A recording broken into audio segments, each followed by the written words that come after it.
ಕೇಂದ್ರ ಸರ್ಕಾರದ ಮಂತ್ರಿಗಳ ಮುಂದೆ ರೈತರು ಇಟ್ಟ ಬೇಡಿಕೆ.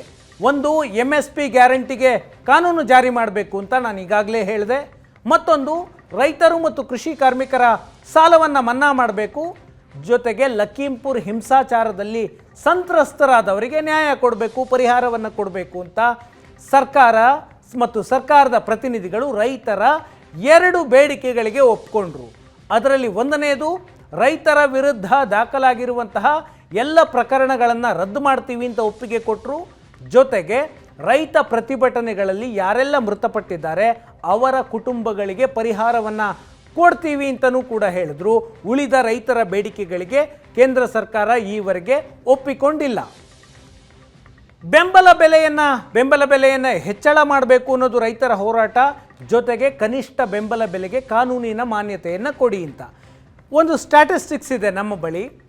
ರೈತರಿಗೆ ಕೇಂದ್ರ ಸರ್ಕಾರ ಎಷ್ಟು ಬೆಂಬಲ ಬೆಲೆಯನ್ನು ಕೊಟ್ಟಿದೆ? 2014-15ನೇ ವರ್ಷದಲ್ಲಿ ಒಂದು ವರ್ಷಕ್ಕೆ 1,06,000ದಷ್ಟು 1 ಲಕ್ಷ ಕೋಟಿಗೂ ಹೆಚ್ಚು 1.06 ಲಕ್ಷ ಕೋಟಿಯಷ್ಟು ಬೆಂಬಲ ಬೆಲೆಯನ್ನು ಕೊಡಲಾಗಿತ್ತು. ಅದು 2022 ಮತ್ತು 23ನೇ ವರ್ಷದಲ್ಲಿ 2.28 ಲಕ್ಷ ಕೋಟಿಗೆ ತಲುಪಿದೆ. ಅಂದರೆ ಶೇಕಡ 115ರಷ್ಟು ಬೆಂಬಲ ಬೆಲೆಯ ಮೊತ್ತ ಹೆಚ್ಚಳವಾಗಿದೆ ಅಂತ ಕೇಂದ್ರ ಸರ್ಕಾರ ಲೆಕ್ಕವನ್ನು ಕೊಡ್ತಾ ಇದೆ.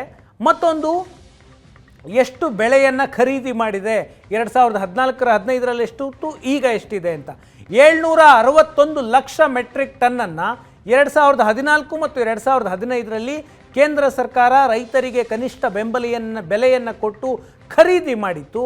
ಈ ಬೆಲೆ 2022 ಮತ್ತು 2023ರಲ್ಲಿ 1,062 ಲಕ್ಷ ಮೆಟ್ರಿಕ್ ಟನ್ನಷ್ಟು ಬೆಳೆಗಳನ್ನು ಕೇಂದ್ರ ಸರ್ಕಾರ ಖರೀದಿ ಮಾಡಿದೆ. ಶೇಕಡ 39ರಷ್ಟು ಹೆಚ್ಚಳವಾಗಿದೆ. 2014ರಿಂದ 15ರವರೆಗೆ ಬೆಳೆಗಳ ಖರೀದಿ ಪ್ರಮಾಣ 39ರಷ್ಟು ಹೆಚ್ಚಳವಾದರೆ ರೈತರಿಗೆ ಕೊಟ್ಟಂತಹ ಹಣದ ಪ್ರಮಾಣ 115ರಷ್ಟು ಶೇಕಡ 115ರಷ್ಟು ಹೆಚ್ಚಳವಾಗಿದೆ. ಈ ಹೋರಾಟವನ್ನು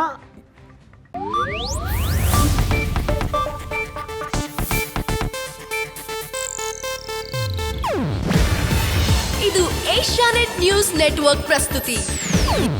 ನೀವು ನೋಡ್ತಿದ್ದೀರಾ ಏಷ್ಯಾನೆಟ್ ಸುವರ್ಣ ನ್ಯೂಸ್.